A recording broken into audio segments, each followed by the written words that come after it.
I have actually two questions. But my first question was how much science research did you have to do for this? Because I first saw this movie with my parents, who both have PhDs in physics, so they were really impressed. But they did point out some mistakes. Sorry. And then my other question was, I really love how in your films a lot of the main characters are women. Even in Harry Potter, like Hermione was the star. But I just wanted to ask why you prefer to do that, or what your reasoning is behind that. Well, thank you. So in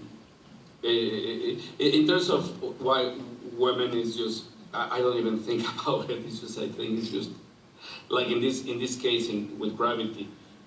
As we start mapping the screenplay, we didn't have a name for Ryan, and we were calling her the woman at that point. And it was not until, I don't know, like a few hours of working that we look at each other and says, we're calling her a woman. He says, why a woman? And he says, well, I don't know, but it makes sense. And I said, should it be a man? And I said, no, it's a woman. Okay, you just keep on going. It's just stuff that makes sense. The funny thing is why that has been an issue for good. I mean, this whole thing discussion that, oh yes, it's a woman. You know, why if it's a man, there's no discussion about it. You know, it should be just like even a non-issue. But anyway, and the other thing was about what was the other thing about the question? Your research in terms of physics. Oh yeah. In terms of science, well, when we finished the first draft, it was pretty much very similar to what you saw, but because during that time we were start doing a lot of research, internet research. So we finished this draft feeling that we were space experts and science experts until we then we finished that draft and we engaged into the advice of a consultant that is a scientist who works close to NASA, and he just proved that we were morons. You know, it was so so inaccurate in every single way. So we started working very closely with several people and having conversations with astronauts to try to really bring everything as plausible and realistic as we could. And we went to the lengths that we did a draft in which every single scientific fact was addressed, but it was like a 300-page script full of technicalities and stuff, and it was really boring. So what we did is decided, you know what, we're going to just be as plausible as we can in the frame of our fiction. So, of course, and saying so, what we were like really concerned and tried to be millimetric about is the behavior of objects in microgravity and no resistance. And for that, there was a lot of advice, and there were a lot of computer simulations, because it's very counterintuitive. It's so difficult for our brain to understand the behavior of objects in that environment. But on the other hand, yeah, we try to be as accurate as possible. It's full of holes. I mean, look, it's a movie. It's not a documentary. And I don't think that when she gets, she goes, before she goes into this fetal position, that she gets rid of her clothes, she will have an adult diaper, you know? And I don't think it would be cool to have, you know? I mean, so you have to make your choices. That was what I was thinking the whole time during the movie. What about the diaper? What about the diaper? No, you wish you'd seen that diaper. Okay, another question. There's many out there, but get the mics over there.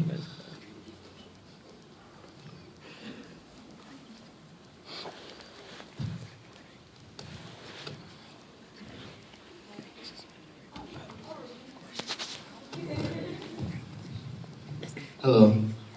It's loud. One thing that I've noticed, and I watched it, this is my third time now, but it's been a few months, is that the music really carries that story just as well as the technology and everything else.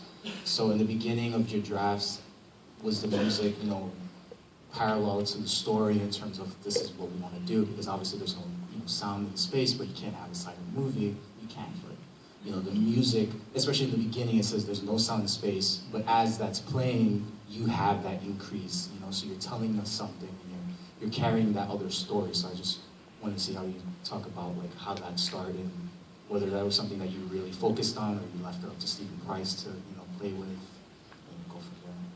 No, with Steve we worked for a long time very closely, and actually we did an experiment in which we said, okay, what happened? Because, and the funny thing for me is that my movies, they tend to have very little music. It's some movies like Itu Mama También, they don't have any music. Everything. There's only source material coming from radios here and there. And in this one, then I said, okay, what if we just go all the way? And we did a version in which we played the whole thing without music, just just only the effects when astronauts are interacting with the environment, because that's something we learned in the research, that when you're in a spacewalk, you hear things through vibration. And we tried that, and actually we have, in one of the Blu-rays or DVDs or whatever, we're going to have that as an extra, the option for you to see the film without music.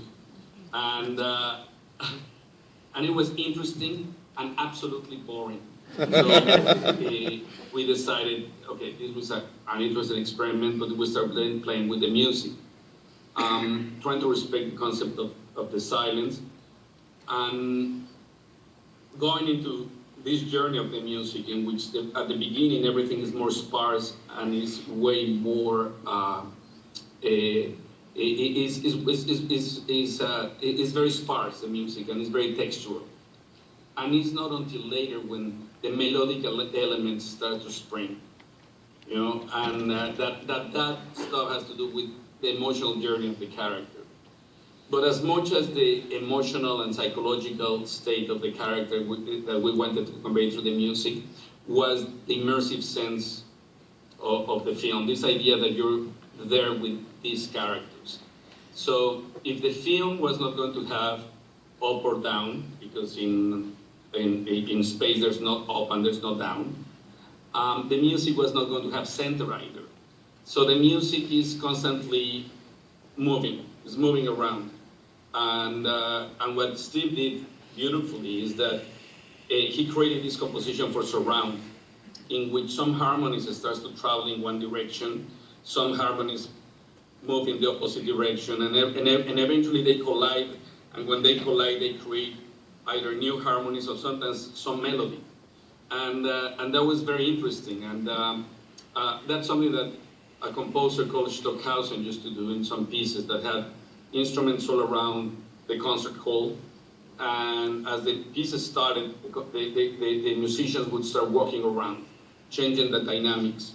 And so, yeah, we were very closely trying, and not only that, he had to work very closely with the sound effects people, because there was a place where everything was blurred, because sometimes the radio signals would start transforming into they start having a musical quality, or the radio signals of the radars, they start having this kind of radio quality. So not like the other departments, it was very promiscuous, because all the departments were really collaborating and putting the hand in every department in the other department. I was curious about one thing that you did with the music at the very end. When the capsule is filling with water, the camera is sometimes above the surface of the water, and sometimes it's under the water. And whenever the camera went down into the water and under the water, the music became muted, or it had a different kind of texture to it, as if the camera were the person hearing the music. Yeah, we